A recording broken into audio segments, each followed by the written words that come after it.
అనకాపల్లి జనసేన తరపున ప్రచారం చేసిన సినీ నటుడు పృథ్వీరాజ్ ప్రచారంలో భాగంగా మొదట అనకాపల్లి పార్క్ సెంటర్లో భవన కార్మికులను కలిసి వారి సమస్యలను అడిగి తెలుసుకున్నారు. 2024 ఎన్నికల్లో జనసేన, టీడీపీ, బీజేపీ ఉమ్మడి అభ్యర్థి కొన్నతాల రామకృష్ణ గారికి ఓటు వేసి అఖండ మెజారిటీతో గెలిపించాలని కార్మికులను కోరారు. అనంతరం పక్కనే ఉన్న టిఫిన్ షాప్ నందు టిఫిన్ చేసి అక్కడున్న ప్రజలతో ముచ్చటించారు. అనంతరం 4 రోడ్స్ రాజా థియేటర్ వద్ద పళ్లమ్ముకుని జీవనం సాగిస్తున్న పళ్లబండి దుకాణదారుల్ని కలిసి వారితో మాట్లాడారు. అనంతరం విలేకరుల సమావేశంలో వైసీపీ పాలనలో ఎక్కడ చూసినా భూ కబ్జాలు, దోపిడీలు, అన్యాయాలు, అక్రమాలు, రౌడీయిజాలు తప్ప అభివృద్ధి జరిగిందేమీ లేదని అన్నారు. వైసీపీ ప్రభుత్వంలో అభివృద్ధి లేదని, ఆంధ్రప్రదేశ్ అభివృద్ధి పదంలో నడవాలంటే జనసేన, టీడీపీ, బీజేపీ ఉమ్మడి ప్రభుత్వం వల్లనే సాధ్యమవుతుందని అన్నారు. గాజు గ్లాస్ అంటే ఎందుకు చెప్తున్నామంటే మా ఇక్కడ ఉన్న వాళ్ళందరికీ కొనతల రామకృష్ణ గారు తెలుసు. నేను ఎక్కడో చెన్నై, మద్రాసులో ఉండే తర్వాత మా నేటివ్ ప్లేస్ తాడేపల్లిగూడు. నేను కొనతల రామకృష్ణ గారిని ప్రేమించడం అంటే నిజంగా చాలామంది ఆశ్చర్యపోతారు. ఎందుకంటే అంతటి మంచి మనిషి, ఎక్కడ కనపడినా చాలా చక్కగా మాట్లాడతారు, గౌరవం ఇస్తారు. ఆయన 9 ఓట్లతో గెలిచి పార్లమెంట్లో చరిత్ర సృష్టించి మనకు ఉన్నటువంటి 7 నియోజకవర్గాల్లో ఎంపీగా ఆయన ఉన్నప్పుడు 7 నియోజకవర్గాలు 7 నియోజకవర్గాల అభివృద్ధి వైపు తీసుకెళ్లారు. అలాగే మన రైల్వే స్టేషన్లో మేము అప్పుడు శ్రీయాంజనేయం షూటింగ్ వస్తుంటే అప్పుడు అడిగాం, మేము తునిలో దిగినప్పుడు అనకాపల్లిలో 1వ నెంబర్ ప్లాట్ఫాము ఆయన వల్లే జరిగిందండి. అది తర్వాత రోడ్డు విస్తరణ కానీ, ఫ్లైఓవర్లు కానీ అన్నీ బాగా జరిగినాయి. 2004లో వారు గెలిచి ఎమ్మెల్యేగా అనకాపల్లి నుంచి మంత్రి అయ్యాక చాలా డెవలప్మెంట్లు చేశారు. ఈరోజు రోడ్డు విస్తరణలో ఏం చేశారు, కాంప్లెక్స్లు అయినాయి. మరి ఎంతో కొంత నిరుద్యోగ సమస్య కూడా తీరింది. ఇన్ని రకాలుగా ఉన్నటువంటి ఆ మంచి మనిషిని మనం గెలిపించుకుంటే మన శారదా నదికి వచ్చిన వరదలకి అప్పుడు ఆయన 2009 అనుకుంటా, 2009 2004లో వరదలు వచ్చింది. వదులుగా ఉన్నారు. ఇలాగా రకరకాలుగా మరి ఎన్నో కార్యక్రమాల వైపు పేదవాడి కోసమే ఆలోచించారు. ఎప్పుడున్నా కూడా మేము అడిగేవాళ్ళం, సార్ చాలా పార్టీలు వస్తున్నాయి, మీరు మిమ్మల్ని అడుగుతున్నారు, మీరు వెళ్ళిపోవచ్చు కదా అంటే, నాకు అలాంటి పదవి మీద ఆశ లేదు అన్నారు. ఒక నీతి నిజాయితీగా ఉన్నటువంటి పవన్ కళ్యాణ్ గారి వైపు ఎందుకు అడుగులు వేశారంటే, ఈయనతోటి ఉంటే నేను కాదు, మా అనకాపల్లి బాగుపడుతుంది. అనకాపల్లి కోసం నేను ఎమ్మెల్యేగా నిలబడుతున్నాను. అనకాపల్లి అభివృద్ధి కోసం నేను పాటుపడాలి, మా ప్రజల్ని బాగా బ్రహ్మాండమైన స్థాయిలో చూడాలి, ఇక్కడ డెవలప్మెంట్ కావాలని చెప్పి నేను జనసేనలో జాయిన్ అయ్యాను. కాబట్టి మన రామకృష్ణ గారికి, అలాగే మా ఎంపీ గారు సీఎం రమేష్ గారు బీజేపీ అభ్యర్థి, ఉమ్మడి అభ్యర్థి. కాబట్టి ఇద్దరికీ అద్భుతమైన మెజార్టీని ఇచ్చి ఒకరిని పార్లమెంటుకి, ఒకరిని అసెంబ్లీకి పంపించాలని చెప్పి మనస్ఫూర్తిగా అనకాపల్లి ప్రజలకి విజ్ఞప్తి చేస్తూ, జై జనసేన, జై కూటమి. వ్యత్యాసం ఏమీ లేదు. వీళ్ళకి డబ్బు, పదవి, అధికార దాహం ఇవన్నీ ఉన్నాయి. వీళ్ళు పవన్ కళ్యాణ్ గారు నేను చెప్పినట్టు వినాలని ఈయన అంటాడు. ఆయన చెప్పినట్టు వినాలని అంటే రాయలసీమ మూత మోగిస్తాడు. అక్కడ గదిలో పెట్టి 4 బాధినా కూడా ఎవరికి తెలియదు. నువ్వేమో ఇక్కడి నుంచి బ్రహ్మాండంగా కిర్లంపూడి నుంచి అక్కడ వరకు ర్యాలీలో వెళ్దాం అనుకుంటే ఇంటెలిజెన్స్ రిపోర్ట్ ఏంటి, ప్రజలందరూ కలిసి ఈస్ట్ వెస్ట్ గోదావరి చెప్పులతో కొడతారు, స్వాగతం, కోడిగుడ్లతోటి స్వాగతం అనగానే ఇవన్నీ క్యాన్సిల్ చేసుకుని ప్రజల యొక్క ట్రాఫిక్ ఇవన్నీ దృష్టిలో పెట్టుకుని మేము మానేసా ఉన్నారు. అక్కడే అర్థమైపోయింది ఏంటనేది. గొంతు ఏంటంటే ఓన్లీ పవన్ కళ్యాణ్ మీద లేస్తుంది. మీది చీ అంటున్నారండి ఆంధ్ర రాష్ట్రంలో. కాపులని చెప్పుకోకూడదు. కులపిచ్చి వీళ్ళ ద్వారానే మొదలయ్యేది. ముందు కులాన్ని మెయిన్ చేసి ఒక లీడర్స్ లాగా అప్పుడెప్పుడో మా చిన్నప్పుడు మా తాడేపల్లిగూడెం పక్కన పత్తిపాడు యువతలో ఒక రౌడీ ఉండేవాడు. ఆడు 2 కాళ్ళు పోయినాడు. ఆడ ఒక చోట కూర్చొని ఎవడైనా అటు వెళ్తే ఏ అనేవాడు. అంటే ఎవరిని మాట వెళ్ళబాకంటారా అనేవారు మాట. అలాగే వీళ్ళు ఏంటంటే దగ్గరికి వెళ్ళి చూసాక ఇది 2 కాళ్ళు లేవు కదరా అని ఉన్న తర్వాత అలాంటి వాడు ఇతను కాపు అని చెప్పి ఉద్యమం అని చెప్పి ఏం చేశారు మీరు కాపులకి? మేము అడుగుతున్నాం, ఈ జనరేషన్ అడుగుతున్నాం. ఏమీ చేయలేదు. మీరు మీ అధికార మదం కోసం, అధికార దాహం కోసం అటు పోయారు. మీరందరూ ఒక టైఅప్, ద్వారంపూడి చంద్రశేఖర్ రెడ్డి గారు, ముద్రగడ్డ పద్మనాభం గారు వీళ్ళందరూ అక్కడికి వెళ్ళిపోయి ఆ వైసీపీ ఆఫీసులో కూర్చుని ఇది కాపులు ఇలా అన్నట్టు సిగ్గు అనిపించట్లేదు. ప్రజలు అదే అడుగుతున్నారండి. 24న ఇస్తారు సమాధానం గట్టిగా. 2024 ఈ సంవత్సరం 40 రోజుల్లో తీర్పు అద్భుతంగా ఉంది. ఏ పరిస్థితుల్లో చంద్రబాబు నాయుడు గారు ఉన్నప్పుడు అద్భుతంగా ఉంది, అది ఒప్పుకోండి. తిరుమల అద్భుతంగా ఉంది.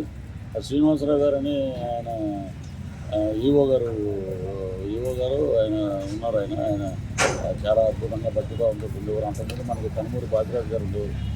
ఇతను వచ్చినప్పటి నుంచి ఇక దాచుకోవడమే కదా మొత్తం. ఎక్కడ ఏమున్నాయో దోచుకోవడం, నెయ్యిలు ఈ లడ్లు, జీడిపప్పులు, పువ్వులు, కాంట్రాక్టులు. ఎవరైనా బోర్డు మెంబర్ అవ్వాలంటే బీహార్ జైలుకి వెళ్ళి వచ్చేస్తే బోర్డు మెంబర్. విజయసాయి రెడ్డి అల్లుడు ఉన్నాడు కదా, శరత్ చంద్రారెడ్డి, బీహార్ జైల్లో బెయిల్ ఇచ్చారు, బయటకు వచ్చాక బోర్డు మెంబర్ టీటీడీ.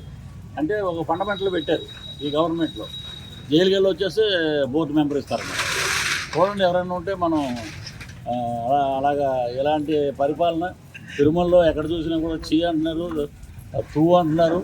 అసలు మొత్తానికి నా దగ్గర ఇప్పుడు లోకేష్ బాబు గారు రెడ్ డైరీ అన్నారు, కరెక్ట్గా టైంకి తెచ్చామో ఎదురుకుండా.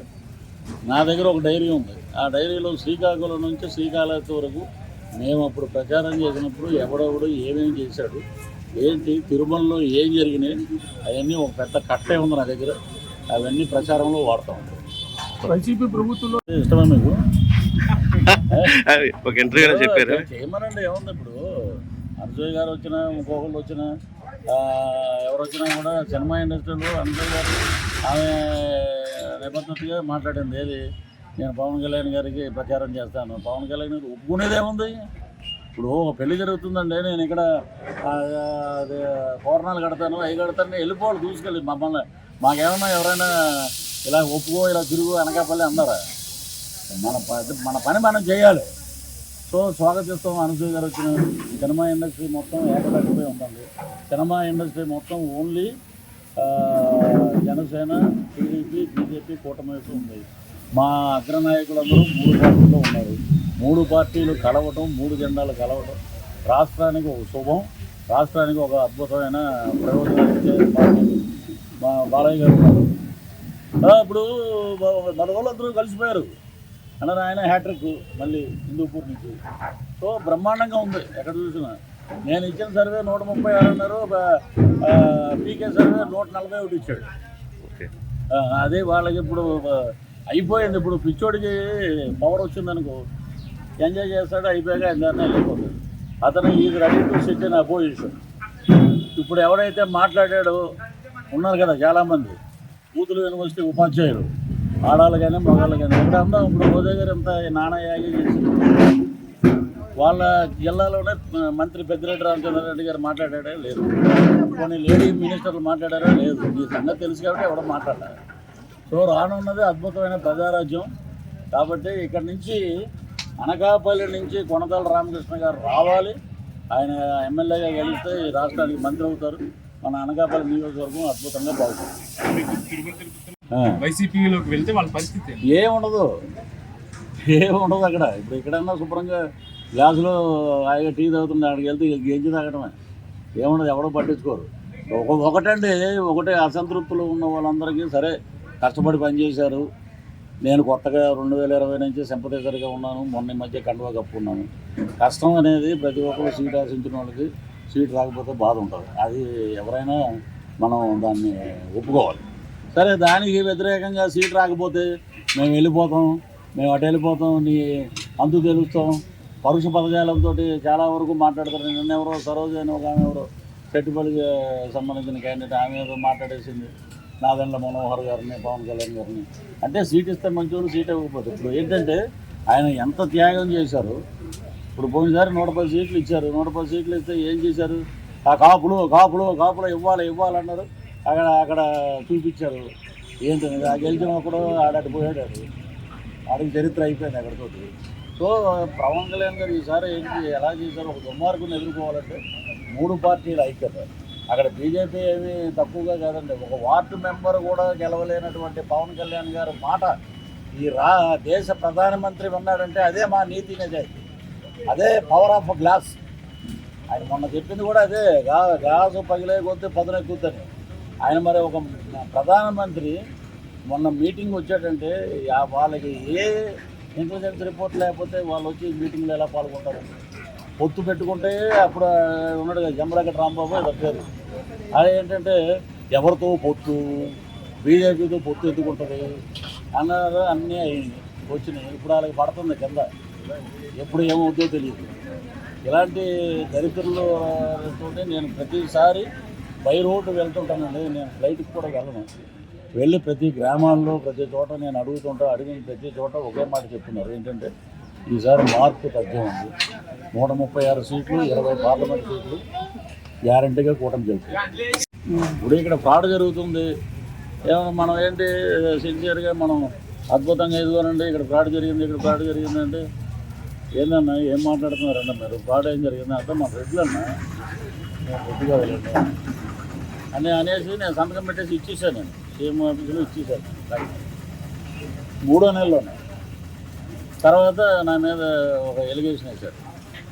ఒకటి, మీరు జర్నలిస్ట్ మిత్రులు ఆలోచించండి, పృథ్వీరాజ్దే ఒరిజినల్ వాయిస్, అంబటి రాంబాబుది ఒరిజినల్ కాదు, ఫేకు. అవంతి శ్రీనివాస్ది ఫేకు, ఆడ జిప్పిప్పి చూపించేది అది ఫేకు. అంటే నేను ఎందుకు నాది ఒరిజినల్ అన్నారు? వాళ్ళ ఎంపీ సీట్లు అడిగాము, లేకపోతే వాళ్ళ ఆస్తుల్లో వాటాలు ఇమ్మన్నాము. అంటే వాడుకుని వదిలేసే రకం ఏంటంటే జగన్మోహన్ రెడ్డి గారిది వాడుకుని వదిలేసే రకం. వాళ్ళు ఎన్ని మాట్లాడినా ఎన్ని శబ్దం అంటున్నారు, ఆ శబ్దం ఓడిపోవటానికి శబ్దం.